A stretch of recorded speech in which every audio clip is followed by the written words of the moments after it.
Hello guys, welcome back to my channel. मैं निशा। आज मैं आप लोग के लिए कहीं जो लोग भी सीटेट का एग्जाम देने जा रहे हैं, पेपर 1 की तैयारी कर रहे हैं, उनके लिए मोस्ट इंपॉर्टेंट ईवीएस के पीवाईक्यूज लेकर आई हूँ।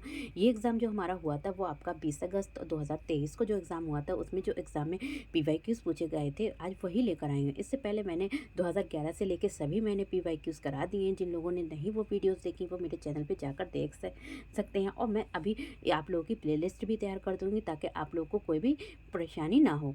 तो चलिए स्टार्ट करते हैं। इससे पहले मैंने 13-14 वीडियोस करा चुकी हूँ।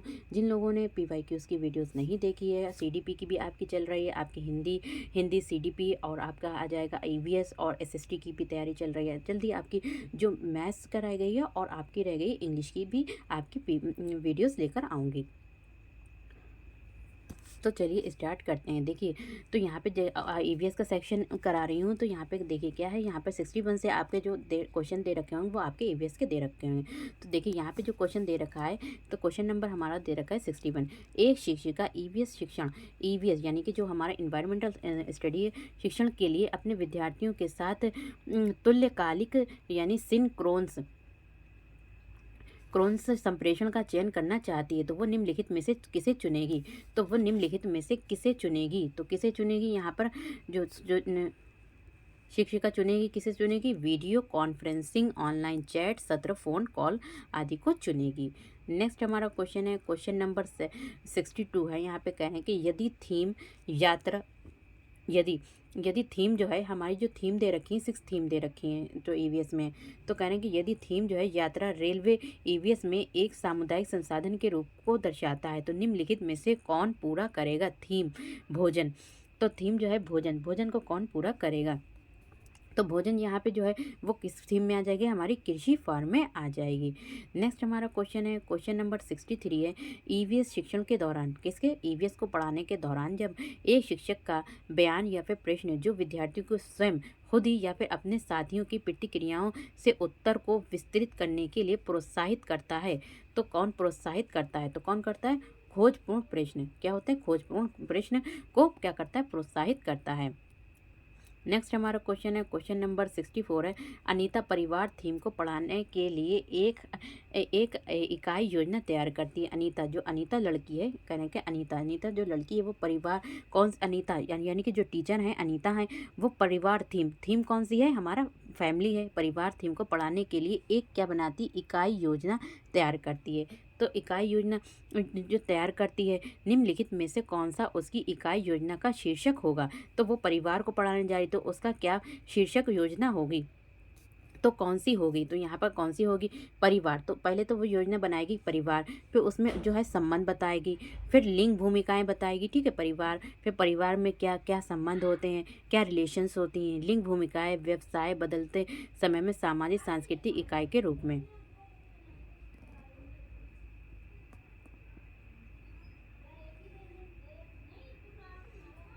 नेक्स्ट हमारा क्वेश्चन है, क्वेश्चन नंबर 65 है। यहाँ पे कह रहे हैं श्रीमती शीतल ईवीएस की विभिन्न अवधारणाओं को समझाने के लिए, तो श्रीमती शीतल, यहाँ पे एक टीचर है शीतल है, वो ईवीएस की विभिन्न अलग अलग अवधारणाओं को समझाने के लिए प्राथमिक कक्षाओं में कहानियों और कविताओं का उपयोग करना पसंद करती हैं। तो बच्चों को क्या है, अलग अलग अवधारणाएं यानी कि जो भी कॉन्सेप्ट हैं उनको समझाने के लिए किसका उपयोग करती हैं, यहाँ पे वो किसका लेती हैं, सहारा लेती हैं, कहानियों और कविताओं का उपयोग करना पसंद करती हैं। उनके द्वारा कहानियों और कविताओं के प्रयोग का सबसे उपयुक्त तर्क है, तो सबसे उपयुक्त तर्क क्या है, तो उनके द्वारा जो सबसे उपयुक्त तर्क है वो क्या है, तो सबसे उपयुक्त तर्क है वो क्या है, आपका जो हमारा आ जाएगा BCD। क्या आ जाएगा, BCD। तो देखिए चलते हैं BCD। तो यहाँ पे विद्यार्थियों को अपनी कविताओं और कहानियों को लिखने के लिए प्रोत्साहित करना चाहिए। तो विद्यार्थियों को अपनी कविताओं और कहानियों के लिए क्या करना चाहिए, लिखने के लिए प्रोत्साहित करना चाहिए। विद्यार्थियों को भाषा और संस्कृति में विविधता के बारे में जागरूक बनाना। तो ये क्या कर रही है, यहाँ पे टीचर कर रही है। पाठों को अधिक संवादात्मक, सुखद और दिलचस्प बनाना। इससे क्या हो जाएगा, जब कहानियों का सहारा लेगी और क्या करेगी, उनकी कविताओं, तो इससे जो पाठ जो है वो अधिक संवादात्मक और सुखद और दिलचस्प बनाना। नेक्स्ट हमारा क्वेश्चन है, क्वेश्चन नंबर 66 है। क्वेश्चन नंबर 6, निम्नलिखित में से कौन सा विकल्प कक्षा 1 से 5 तक ईवीएस पढ़ाने का मुख्य उद्देश्य है। कह रहे हैं कि जो कक्षा 1 से लेकर 5 तक पढ़ाने का ईवीएस पढ़ाने का मुख्य उद्देश्य है, तो ईवीएस पढ़ाने का मुख्य उद्देश्य क्या है। तो हमारा जो ईवीएस पढ़ाने का मुख्य उद्देश्य क्या है, शिक्षार्थियों को कक्षा के अधिगम को स्कूल के बाहर के जीवन से जोड़ना। देखिए, बच्चों को जो ईवीएस पढ़ाई जा रही है वो किस लिए पढ़ाई जा रही है, वो इसलिए पढ़ाई जा रही है शिक्षार्थी जो क्लासरूम में पढ़ रहे हैं तो उनको क्लास के अंदर ही नहीं अधिगम देना चाहिए, बल्कि उनको बाहर के जीवन से भी उनको जोड़ना चाहिए। जोड़ने में हमारी ईवीएस क्या करती है, उनमें मदद करती है। नेक्स्ट हमारा क्वेश्चन है, क्वेश्चन नंबर 67 है। यहाँ पे क्वेश्चन नंबर 67 है, एक ईवीएस शिक्षक कक्षा में। तो एक ईवीएस शिक्षक कौन सा टीचर है, यहाँ पे ईवीएस का टीचर है। तो शिक्षक कक्षा में एक प्रयोग प्रदर्शित करता है, एक क्या करता है, प्रयोग को क्या करता है, प्रदर्शित कर, जिसमें एक अंडा पानी के गिलास में डूब जाता है। एक अंडा जो है, एक अंडा है, यहाँ पे एक गिलास है, वो पानी में क्या होता है, डूब जाता है। लेकिन पानी में नमक मिलाने पर वो क्या करता है, तैरता है। लेकिन पानी में जब ऐसे सादे पानी में जब अंडा डालते हैं तो वो क्या होता है, डूब जाता है। लेकिन उसी गिलास में जब नमक डालते हैं तो वो क्या होता है, तैरता है। तो विद्यार्थी की पूछताछ के लिए निम्नलिखित में से कौन सी सबसे उपयुक्त व्याख्या दे सकती है।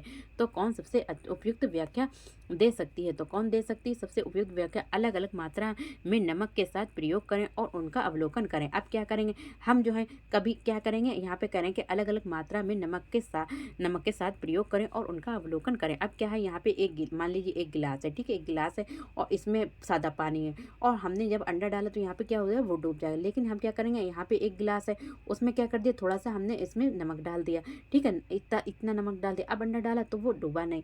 फिर क्या करेंगे, अलग थोड़ा कम नमक डालेंगे, कभी ज़्यादा नमक डालेंगे, तो फिर हम क्या करेंगे, उनको अवलोकन करेंगे, ऑब्जर्व करेंगे। नेक्स्ट हमारा क्वेश्चन है, क्वेश्चन नंबर 68 है। 68 निम्नलिखित कथनों को पढ़िए तथा सही विकल्प का चयन कीजिए। यहाँ पे कथन ए दे रखा है, अभिकथन, ईवीएस के सीखने को अवलोकन, पहचान, वर्गीकरण आदि से संबंधित प्रक्रिया कौशल के लिए उन्मुख होने की आवश्यकता है। कहने के ईवीएस को अगर सीखना चाहते हैं उसके लिए क्या करना है, अवलोकन, पहचान, वर्गीकरण आदि से संबंधित प्रक्रिया कौशल के लिए उन्मुख होनी आवश्यक है। कारण क्या है, आपका विभिन्न प्रक्रिया कौशल प्राप्त करने के माध्यम से ईवीएस के सीखने के परिणामों को हासिल करने की क्या है, संभावना होती है। तो क्वेश्चन नंबर हमारा क्या है, 68 है। तो इसका जो आंसर है आपका क्या होगा, ए और आर दोनों ही सही हैं, आर ए की सही व्याख्या है। तो यहाँ पे कह रहे हैं कि ए और आर दोनों सही तथा आर ए की सही क्या है, व्याख्या है। नेक्स्ट हमारा क्वेश्चन है, क्वेश्चन नंबर 69 है। यहाँ पे कह रहे हैं कि एक ईवीएस शिक्षक को योगात्मक मूल्यांकन के लिए प्रश्न पत्र, योगात्मक एक होता है हमारा रचनात्मक मूल्यांकन होता है, एक योगात्मक मूल्यांकन होता है। तो यहाँ का करें कि एक ईवीएस जो यहाँ पे क्या है, एक ईवीएस के शिक्षक को योगात्मक मूल्यांकन के लिए प्रश्न पत्र तैयार करते समय, प्रश्न पत्र यानी कि जो हमारा फॉर्मेटिव असेसमेंट होते हैं उसके लिए प्रश्न पत्र तैयार करते समय किस पर जोर देना चाहिए। तो ईवीएस को जो टीचर हैं उनको जो प्रश्न पत्र तैयार कर रहे हैं उस पर किस पर बल देना चाहिए। तो किस पर बल देना चाहिए, प्रश्न पत्र की सामग्री, कवरेज और उद्देश्य पर। जो प्रश्न पत्र की जो सामग्री है, मटेरियल है, कि क्या उन्होंने कवरेज किया है और क्या उद्देश्य है, उद्देश्य पर जोर देना चाहिए, उसका क्या उद्देश्य है उस पर भी जोर देना चाहिए। नेक्स्ट हमारा क्वेश्चन है, क्वेश्चन नंबर 70 है। यहाँ पे कह रहे हैं कि कक्षा 3 के विद्यार्थियों के लिए ईवीएस में निम्नलिखित में से कौन सा सीखने का परिणाम नहीं है। तो कह रहे हैं कि कक्षा 3 के विद्यार्थियों के लिए ईवीएस में निम्नलिखित में से कौन सा सीखने का परिणाम नहीं है। तो कौन सा सीखने का परिणाम नहीं है, तो कौन सा क्या नहीं है, परिणाम, देखे गए, अनुभव किए गए मुद्दों पर आवाज़ उठाना और समाज की प्रथाओं से संबंधित करना, जैसे संसाधनों के स्वामित्व में भेदभाव। नेक्स्ट हमारा क्वेश्चन है, क्वेश्चन नंबर 71 है। यहाँ पे कह रहे हैं कि आपको कक्षा 3 से 5 तक के अपने विद्यार्थियों के लिए ईवीएस पाठ्य पुस्तक का चयन करना है, ठीक है। आप एक टीचर हैं और आपको दिया गया है कि कक्षा 3 से लेके 5 तक क्लास 3rd 4th 5th के विद्यार्थियों के लिए हमें क्या करना है, एक बुक को क्या करना है, सिलेक्ट करना है, उनका चयन करना है। तो इस उद्देश्य के लिए निम्नलिखित में से कौन सा मानदंड सबसे उपयुक्त होगा, इस उद्देश्य के लिए कौन सा मानदंड जो है सबसे उपयुक्त होगा। तो कौन सा होगा, यहाँ पे पाठ्य पुस्तक बाल उन्मुखी होनी चाहिए। जो पाठ्य पुस्तक है, जो भी टेक्स्ट बुक है, वो कैसी होनी चाहिए, बाल उन्मुखी होनी चाहिए, उन्मुख होनी चाहिए, यानी कि चाइल्ड सेंटर होनी चाहिए, ना कि टीचर सेंटर होनी चाहिए। तथा लिंग, जाति, वर्ग और धर्म के आधार पर किसी भी रूढ़िवादिता या अपमानजनक व्यवहार से रहित होने चाहिए। और ये भी नहीं है कि किसी भी धर्म की किसी में बुराई करी गई हो, किसी भी जाति की बुराई करी गई हो। तो इन चीज़ों से क्या होनी चाहिए, रहित होनी चाहिए, व्यवहार रहित होनी चाहिए।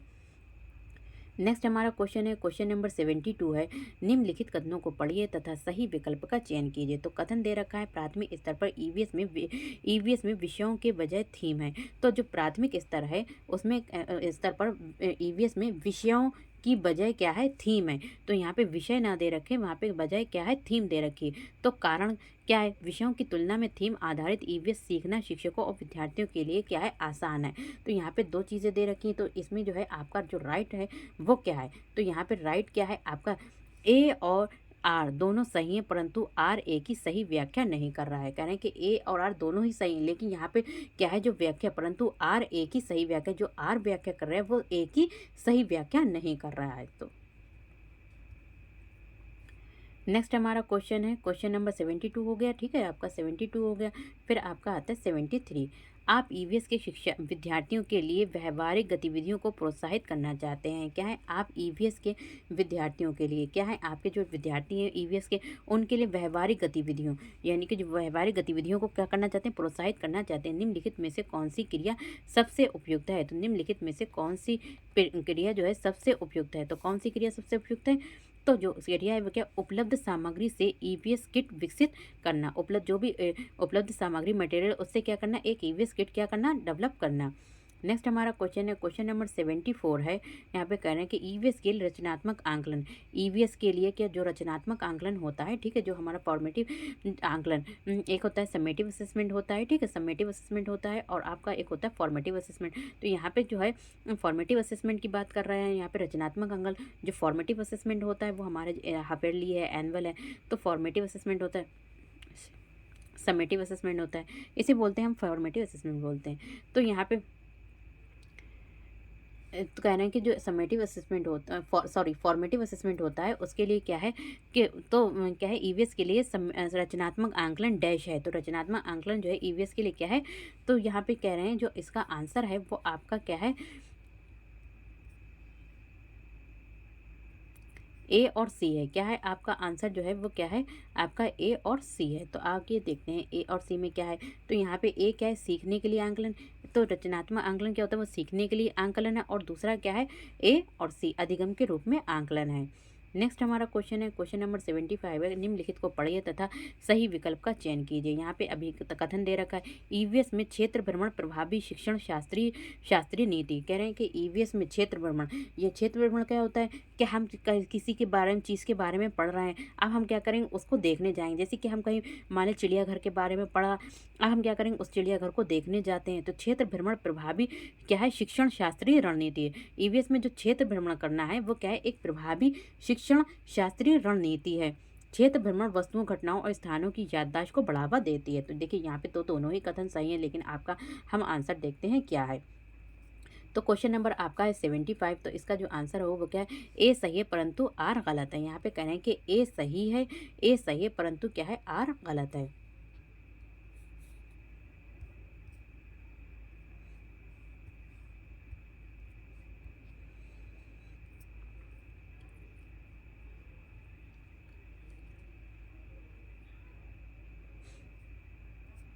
नेक्स्ट हमारा क्वेश्चन है, क्वेश्चन नंबर 76 है, गुजरात के सापेक्ष उत्तर प्रदेश और आंध्र प्रदेश की क्रमशः स्थितियां हैं।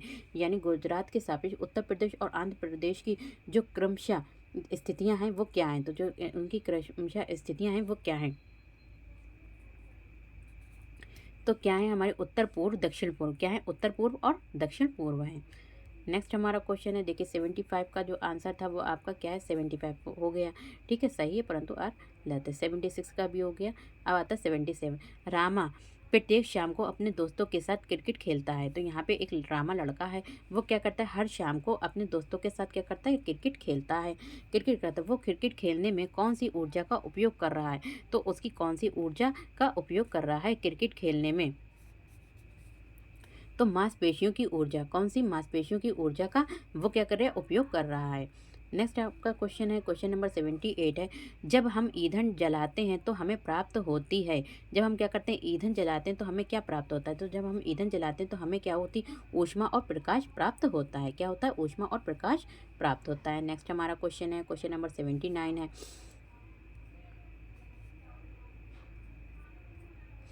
क्वेश्चन नंबर 17 है, निम्नलिखित में से कौन सी असम में खाए जाने वाले चावलों की एक सामान्य किस्म है जो पकने के बाद चिपचिपे यानी स्टिकी हो जाते हैं? तो वो कौन से चावल होते हैं? कौन से होते हैं यहाँ पे जो चावल हैं असम में खाए जाते हैं वो जो चिपचिपे हो जाते हैं पकने के बाद, तो वो कौन से हैं? तो कौन से हमारे बोरा चावल, इन्हें क्या बोलते हैं? बोरा चावल बोलते हैं। नेक्स्ट हमारा क्वेश्चन है क्वेश्चन नंबर 80 है। कह रहे हैं यहाँ पे क्वेश्चन नंबर, बिहार राज्य के लोगों के निम्नलिखित में से मधुमक्खी पालन कार्यक्रम आरंभ करने के लिए वर्ष की सर्वश्रेष्ठ अवधि चुनिए। बिहार राज्य, कौन से बिहार राज्य के लोगों के लिए मधुमक्खी पालन का जो आरंभ होता है किस टाइम पे वो मधुमक्खी पालन करते हैं, उस वर्ष की सर्वश्रेष्ठ अवधि चुनिए। कौन से वर्ष में कौन से ऐसे मंथ हैं जिसमें जो होती है मधुमक्खी का पालन किया जाता है? तो किस में किया जाता है? अक्टूबर से दिसंबर में। किसमें? अक्टूबर से दिसंबर में। नेक्स्ट हमारा क्वेश्चन है क्वेश्चन नंबर 81 है, स्तंभ ए और स्तंभ बी का मिलान कीजिए। तो स्तंभ ए और स्तंभ बी का क्या करना है? मिलान करना है। तो कैसे करना है मिलान? देखिए यहाँ पे कह रहे हैं कि स्तंभ ए और स्तंभ बी का मिलान करना है। तो क्वेश्चन नंबर हमारा क्या है? 81 है। तो कैसे करते हैं मिलान? देखिए तो यहाँ पे जो आंसर है, देखिए ज़ीरा, तो ज़ीरा है तो उसको किससे मिला देंगे? ए ज़ीरा, तो ज़ीरे को मिला देंगे हम, छोटा परंतु खुशबूदार होता है। क्या होता है? ज़ीरा छोटा है परंतु क्या है? खुशबूदार है। बी क्या है? केसर है। ये क्या होता है? केसर जो किस रंग का होता है? पीले रंग का होता है। मिर्च क्या थी? मिर्च जो थी हमारी क्या आई थी? दक्षिण अफ्रीका से उत्पत्ति हुई थी मिर्च की। और चौथा हमारा क्या है? लौंग, ये जो होते कील की तरह दिखाई देता है। नेक्स्ट हमारा क्वेश्चन है क्वेश्चन नंबर 82 है, बंगाल की खाड़ी का तटवर्ती राज्य केंद्र शासित प्रदेश है। बंगाल की खाड़ी का तटवर्ती राज्य केंद्र शासित प्रदेश है तो कौन सा है? केंद्र शासित प्रदेश क्या है? ओडिया है, उड़ीसा है। क्या है? उड़ीसा है। नेक्स्ट हमारा क्वेश्चन है क्वेश्चन नंबर 83 है। यहाँ पे कह रहे हैं क्या है? 83 यहाँ पे हो गया क्वेश्चन नंबर, यहाँ पे हो गया आपका ये वाला भी हो गया, 81 भी हो गया, फिर 82 हो गया।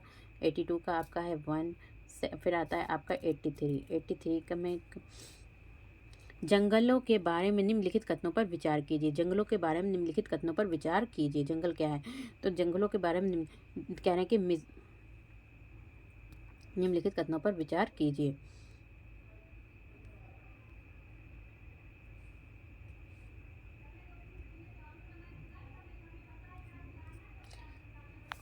क्वेश्चन नंबर हमारा है 83। इसका जो आंसर है वो आपका आ जाएगा फोर्थ, ए और डी। क्या आएगा आंसर आपका? फोर्थ आ जाएगा। और चलिए हम ए और डी के बारे में ऊपर पढ़ते हैं। तो यहाँ पे क्या है? कुड़ुक भाषा में तुरांग का मतलब क्या है? जंगल है। तो जो कुड़ुक भाषा, जो कुड़ुक भाषा में तुरांग, जहाँ पे जैसे कि कहीं पे तुरांग बोला जा रहा है कुड़ुक भाषा में, तो उसका मतलब है वो जंगल बोल रहे हैं। क्या बोल रहे हैं? जंगल बोल रहे हैं। अब डी में देखते हैं यहाँ पे क्या है। मिजोरम में लगभग 3/4 लोग जंगलों से जुड़े हुए हैं। नेक्स्ट हमारा क्वेश्चन है क्वेश्चन नंबर 84 है। कितना है आपका? 84 है। तो क्वेश्चन नंबर 84 है, 24 ग्राम ml घनत्व और 6 ml आयतन वाली वस्तु का द्रव्यमान क्या होगा?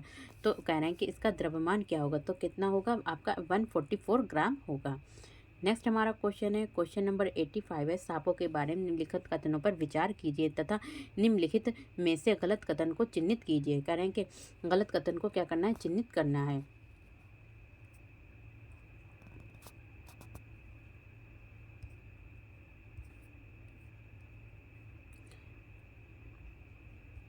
तो यहाँ पे देखिए जो कथन को यहाँ पे गलत कथन बताना है। तो सांपों के बारे में देखिए, वे अपने भोजन शिकार को पूरा निगल जाते हैं। ठीक है, ये बात भी सही है। सांपों के दांत नुकीले होते हैं। तीसरा यहाँ पे दे रखा है, जहरीले सांपों के डसने वाले दांत होते हैं। वे अपने शिकार को चबाकर खाते हैं। तो कह रहे हैं कि यहाँ पे क्या कर, निम्नलिखित में से गलत कथन को चिन्हित कीजिए। तो गलत कथन हमारा क्या है? वे अपने शिकार को चबाकर खाते हैं। बल्कि सांप जो होते हैं चबाकर नहीं खाते हैं, बल्कि कैसे खाते हैं? निगल कर खाते हैं। तो यहाँ पे एक रॉन्ग कथन पूछा है। तो रॉन्ग कथन आपका क्या है? वे अपने शिकार को चबाकर खाते हैं। तो ये एक रॉन्ग है। नेक्स्ट हमारा क्वेश्चन है क्वेश्चन नंबर 86 है। कहने के कांसा ब्रास एक मिश्रित धातु जिसे निम्नलिखित में से किसे पिघलाकर बनाया जाता है। जो कांसा बनाया जाता है वो किसका बनाया जाता है? तो कांसा बनाया गया है वो किसका बनाया गया है? बनाया टिन और कॉपर का बनाया है। किसका बनाया गया है? टिन और कॉपर का बनाया गया है। नेक्स्ट हमारा क्वेश्चन है क्वेश्चन नंबर 87 है, निम्नलिखित में से हाथियों के बारे में सही कथन को चुनिए। तो हाथियों के बारे में जो सही कथन है उसके बारे में चुनिए।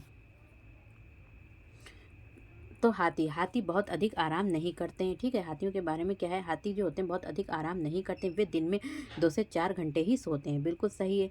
और डी क्या है, हाथी कीचड़ और पानी में खेलना पसंद करते हैं। ये भी सही है।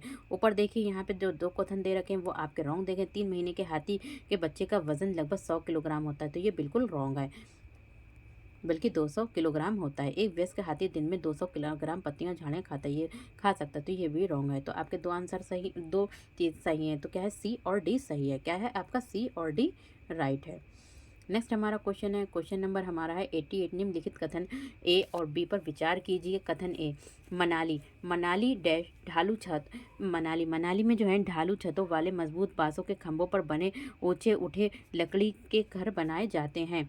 मनाली में बारिश बहुत होती है और बर्फ भी पड़ती है। सही विकल्प को चुनिए। तो इसमें जो सही विकल्प है आपका कौन सा क्वेश्चन है, क्वेश्चन नंबर 88 है। तो सही विकल्प को चुनिए। तो सही विकल्प क्या है, ए गलत है परंतु बी सही है। तो यहाँ पे ए गलत है। यहाँ पे कह रहे हैं कि मनाली में ढालू छतों वाले मजबूत बांसों के खंभों पर बने ऊंचे लकड़ी के घर बनाए जाते हैं। तो यहाँ पे ये मनाली में नहीं होता है, बल्कि कहाँ होता है, असम में होता है। क्या होता है, ये असम में होता है। बल्कि मनाली में क्या होता है, मनाली में बारिश बहुत होती है और बर्फ भी पड़ती है। ये सही विकल्प है। तो यहाँ पे जो आंसर है आपका क्या होगा, ए गलत है परंतु बी सही है। नेक्स्ट हमारा क्वेश्चन है, क्वेश्चन नंबर 89। निम्नलिखित कथनों को पढ़िए तथा सही विकल्प का चयन कीजिए। तो यहाँ पे सही विकल्प का चयन करना है। तो क्या है, यहाँ पे कह रहे हैं कि दाब लगाने पर गैस को आसानी से संपीड़ित किया जा सकता है। कारण क्या होता है, जब हम किसी गैस पर दबाव लगाते हैं और तो गैसीय कणों के बीच अंतराकोण स्थान कम हो जाता है और ये आसानी से संपीड़ित हो जाती है। तो यहाँ पे क्या है, ए और आर क्या है, दोनों सही है तथा आर ए की सही व्याख्या करता है। नेक्स्ट हमारा क्वेश्चन है और लास्ट हमारा क्वेश्चन है, क्वेश्चन नंबर 90 है। पौधे के निम्नलिखित मुख्य कार्यों पर विचार कीजिए। तो पौधे के निम्नलिखित मुख्य कार्य क्या क्या हैं, तो उन पर विचार करना है। यहाँ पे 3 उनके मुख्य विचार दे रखे हैं। भोजन का उत्पादन और भंडार करना, पौधों को शक्ति और सहारा देना। तीसरा क्या है, यहाँ पे पौधों के अन्य भागों को जड़ों से जल और खनिज का स्थानांतरण करना। तो यहाँ पे 3 दे रखे हैं, इसमें से कौन सा सही है। तो यहाँ पे जो सही है वो आपका क्या है, बी और सी सही है। क्या है आपका, बी और सी सही है। तो क्या सही है आपका, बी सही, पौधों को शक्ति और सहारा देना। और तीसरा क्या, अन्य, केवल बी और सी सही है। और क्या, पौधों के अन्य भागों को जड़ों से जल और खनिज का स्थानांतरण करना। तो आपके 30 क्वेश्चंस इसमें मैंने करा दिए हैं। तो जिन लोगों को वीडियो पसंद आए तो वो like share subscribe my channel, ताकि उन लोगों तक वीडियो पहुँचाइए जिनके पास PYQs नहीं हैं ये वाले। तो चलिए, जो हमने करा दिए हैं, बाकी जिन लोगों ने वीडियोस नहीं देखी वो उन लोग वो भी देख सकते हैं इससे पहले की वीडियोस, और अपनी अच्छे से तैयारी कर सकते हैं। तो वीडियो पसंद आए तो like share subscribe my channel. Thank you, have a nice day. मिलते हैं नेक्स्ट वीडियो में।